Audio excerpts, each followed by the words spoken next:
Hello friends, welcome to my channel. तो आइए आज सुनते हैं संतान सप्तमी व्रत की कथा। एक दिन महाराज युधिष्ठिर ने भगवान से कहा, हे प्रभु, ऐसा कोई उत्तम व्रत बतलाइए जिसके प्रभाव से मनुष्य सांसारिक दुख क्लेशों से दूर होकर के पुत्र एवं पुत्रवान हो। यह सुन भगवान बोले, हे राजन, तुमने बड़ा ही उत्तम प्रश्न किया है। मैं तुमको एक पौराणिक इतिहास सुनाता हूँ, सो ध्यान पूर्वक सुनो। एक समय लोमस ऋषि ब्रजराज की पुरी मथुरापुरी में वसुदेव देवकी के घर गए। ऋषिराज को आया हुआ जानकर दोनों ही बहुत प्रसन्न हुए तथा उनको उत्तम आसन बैठाकर उनकी अनेक प्रकार से वंदना व सत्कार किया। फिर मुनि के चरणोदक से अपने घर तथा शरीर को पवित्र किया। मुनि प्रसन्न होकर उनको कथा सुनाने लगे। कथा को कहते कहते लोमस ऋषि ने कहा कि हे देवकी, दुष्ट दुराचारी पापी कंस ने तुम्हारे कई पुत्र मार डाले हैं, जिसके कारण मन भी अत्यंत दुखी है। इसी प्रकार राजा नहुष की पत्नी चंद्रमुखी भी दुखी रहा करती थी, किंतु उसने संतान सप्तमी का व्रत विधिवत किया, जिसके प्रभाव से उसको संतान का सुख प्राप्त हुआ। यह सुनकर देवकी ने हाथ जोड़कर मुनि से कहा कि हे ऋषिराज, कृपा करके रानी चंद्रमुखी का संपूर्ण वृत्तांत तथा इस व्रत का विधान विस्तार पूर्वक बतलाइए, जिससे मैं भी इस दुख से छुटकारा पाऊं। लोमस ऋषि ने कहा कि हे देवकी, अयोध्या के राजा नहुष थे। उनकी पत्नी चंद्रमुखी अत्यंत सुंदरी थी। उस नगर में विष्णुगुप्त नामक एक ब्राह्मण भी रहा करता था। उसकी पत्नी का नाम भद्रमुखी था। वह भी बहुत अत्यंत रूपवान व सुंदरी रानी और ब्राह्मणी में अत्यंत प्रेम था। एक दिन वे दोनों सरयू नदी में स्नान करने के निमित्त गईं। वहां पर उन्होंने देखा कि बहुत सी स्त्रियां सरयू नदी में स्नान करके निर्मल वस्त्र पहनकर मंडप में श्री शंकर जी एवं पार्वती जी की मूर्ति स्थापित करके उनकी पूजा कर रही थी। रानी और ब्राह्मणी ने यह देखकर उन स्त्रियों से पूछा कि बहनों, तुम यह किस देवता का और किस कारण से पूजन व्रत आदि कर रही हो? तथा उन औरतों ने कहा कि हम संतान सप्तमी का व्रत कर रही हैं और हमने शिव पार्वती का पूजन अक्षत आदि से षोडश उपचार विधि से किया है। यह सब इसी पुनीत व्रत का विधान है। यह सुनकर रानी और ब्राह्मणी ने भी यह व्रत करने का मन ही मन संकल्प ले लिया और घर वापस लौट आई।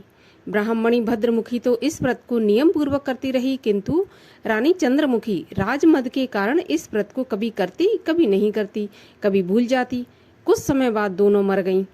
दूसरे जन्म में रानी ने बंदरिया का और ब्राह्मणी ने मुर्गी का जन्म पाया, परंतु ब्राह्मणी मुर्गी की योनि में भी कुछ नहीं भूली और भगवान शंकर तथा पार्वती जी का ध्यान करती रही। उधर रानी बंदरिया की योनि में सब कुछ भूल गई। थोड़े ही समय के बाद इन दोनों ने यह देह भी त्याग दिया।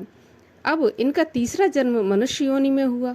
उस ब्राह्मणी ने तो एक ब्राह्मण के यहाँ कन्या के रूप में जन्म लिया और रानी ने एक राजा के यहाँ राजकन्या के रूप में जन्म लिया। उस ब्राह्मण पुत्री का नाम भूषण देवी रखा गया तथा विवाह के योग्य होने पर उसका विवाह गोकुल निवासी अग्निभील नामक ब्राह्मण से कर दिया गया।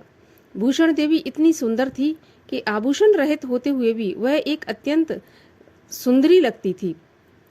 कामदेव की पत्नी रंभा भी उसके सम्मुख लजाती थी। भूषण देवी के अत्यंत सुंदर सर्वगुण संपन्न चंद्रमा के समान धर्मनिष्ठ, कर्मनिष्ठ, सुशील स्वभाव वाले 8 पुत्र उत्पन्न हुए। यह सब शिवजी के व्रत का पुनीत फल था। दूसरी ओर शिव विमुख रानी के गर्भ से कोई भी पुत्र उत्पन्न नहीं हुआ और वह निसंतान दुखी रहने लगी। रानी और ब्राह्मणी में जो प्रीत पहले जन्म में थी वह अब भी बनी रही। रानी जब वृद्धावस्था को प्राप्त हुई तब उसके एक गूंगा व बहरा बुद्धिहीन अल्पायु वाला पुत्र प्राप्त हुआ और वह 9 वर्ष की आयु में ही इस क्षणभंगुर संसार को छोड़कर चला गया। अब रानी पुत्र शोक में अत्यंत दुखी और व्याकुल रहने लगी। दैवयोग से भूषण देवी ब्राह्मणी के यहाँ अपने सभी पुत्रों को लेकर पहुंची। रानी का हाल सुनकर उसे भी बड़ा दुख हुआ, किंतु इसमें उसका क्या बस। कर्म और पूर्व के लिखे को स्वयं ब्रह्मा भी नहीं मिटा सकते। रानी कर्मच्युत भी थी, इसी के कारण इसे वह दुख देखना पड़ा। इधर रानी उस ब्राह्मणी के इस वैभव और 8 पुत्रों को देखकर मन ही मन उससे ईर्ष्या करने लगी तथा उसके मन में पाप उत्पन्न हुआ। उस ब्राह्मणी ने रानी का संताप दूर करने के लिए अपने 8 पुत्रों को रानी के पास छोड़ दिया। रानी ने पाप के वशीभूत होकर उन विप्र पुत्रों की हत्या करने के विचार से लड्डुओं में जहर मिला दिया और उनको खिला दिया, परंतु भगवान शंकर की कृपा से एक भी बालक की मृत्यु नहीं हुई। यह देखकर रानी बड़ी आश्चर्यचकित हो गई और रहस्य का पता लगाने में मन में ठान ली। भगवान की पूजा से निवृत्त हो जब भूषण देवी आई तो उसने रानी से कहा कि मैंने तेरे पुत्रों को मारने के लिए जहर खिलाया, लेकिन इनमें से एक भी नहीं मरा। तूने कौन सा व्रत किया जिसके कारण तेरे पुत्र नहीं मरे और तू नित्य नए नए सुख भोग रही है?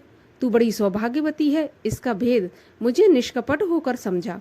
मैं तेरी बड़ी ही ऋणी रहूंगी। रानी के ऐसे दीन वचन सुनकर ब्राह्मणी बोली, हे रानी सुनो, तुमको मैं पूर्व जन्म का हाल बताती हूँ, सो ध्यान से सुनना। पहले जन्म में तुम नहुष की पत्नी थी, तुम्हारा नाम चंद्रमुखी था और मेरा भद्रमुखी था, और हम तुम दोनों अयोध्या में रहते थे। हम दोनों में बड़ी ही प्रीत थी। एक दिन हम दोनों सरयू में स्नान को गईं। वहाँ दूसरी औरतों को संतान सप्तमी का उपवास शिव पूजन करते देख हम तुम दोनों ने इस व्रत को करने की प्रतिज्ञा की, पर तुम राजमद के कारण सब भूल गईं और झूठ बोलने का दोष लगा, जिसे तुम आज भी भोग रही हो। मैंने इस व्रत को नियम पूर्वक किया और आज भी करती हूँ। दूसरे जन्म में तुमने बंदरिया का जन्म लिया और मुझे मुर्गी की योनि मिली। भगवान शंकर की कृपा से इस व्रत के प्रभाव से मैं इस जन्म में भी नहीं भूली और निरंतर उस व्रत को नियम अनुसार करती रही। तुम इस संकल्प को इस जन्म में भी भूल गईं। मैं तो समझती हूँ कि तुम्हारे ऊपर ये जो संकट है उसका एकमात्र यही कारण है, दूसरा कोई भी कारण नहीं है।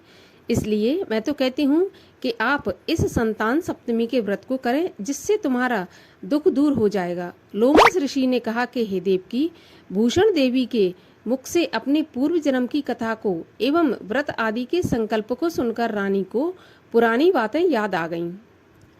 अब रानी भूषण देवी के चरणों में गिरकर क्षमा मांगने लगी और शंकर पार्वती की अपार महिमा के गीत गाने लगी। उसी दिन से रानी नियम अनुसार संतान सप्तमी का व्रत करने लगी, जिसके प्रभाव से रानी को संतान का सुख मिला तथा संपूर्ण सुख भोग रानी शिवलोक को गई। भगवान शिव के व्रत का ऐसा प्रभाव है कि पथभ्रष्ट भी अपने पथ पर अग्रसर होता है और मोक्ष पाता है। लोमस ऋषि ने कहा कि हे देवकी, इसलिए तुम भी इस व्रत को करने का संकल्प मन में करो, तो तुमको भी संतान सुख की प्राप्ति होगी। इतनी कथा सुनकर देवकी हाथ जोड़कर लोमस ऋषि से पूछने लगी कि हे ऋषिराज, मैं इस व्रत को अवश्य करूंगी, किंतु आप इस कल्याणकारी संतान सुख देने वाले व्रत का विधान विधि पूर्वक समझाइए। यह सुनकर ऋषि बोले, हे देवकी, यह व्रत भादो मास की शुक्ल पक्ष की सप्तमी के दिन किया जाता है। उस दिन ब्रह्म मुहूर्त में उठकर किसी नदी अथवा कुआं के जल में स्नान करके निर्मल वस्त्र पहनने चाहिए। फिर शंकर जी व पार्वती जी की मूर्ति स्थापित करें।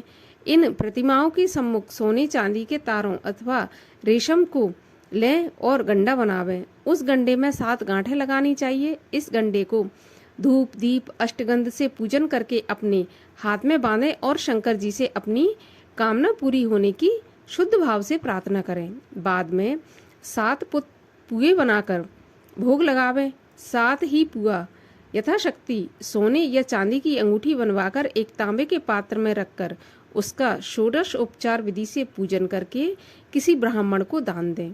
उसके बाद 7 पुआ स्वयं प्रसाद के रूप में ग्रहण करें। इस प्रकार इस व्रत का पारायण करना चाहिए। प्रति मास की शुक्ल पक्ष की सप्तमी के दिन हे देवकी, इस व्रत को इस प्रकार नियम पूर्वक करने से समस्त पाप नष्ट हो जाते हैं और भाग्यशाली संतान की प्राप्ति होती है तथा अंत में शिवलोक की प्राप्ति होती है। हे देवकी, मैंने तुमको संतान सप्तमी का व्रत संपूर्ण विधान पूर्वक वर्णन कर दिया। उसको अब आनंद पूर्वक नियम पूर्वक करो, जिससे तुमको संतान की प्राप्ति होगी।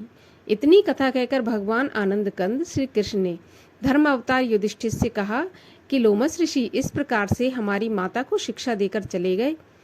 ऋषि के कथन अनुसार हमारी माता देवकी ने इस व्रत को नियम अनुसार किया, जिसके प्रभाव से हम उत्पन्न हुए। यह व्रत विशेष रूप से स्त्रियों को लिए तो कल्याणकारी है ही, लेकिन पुरुषों के लिए भी संतान के रूप में कल्याणदायक है।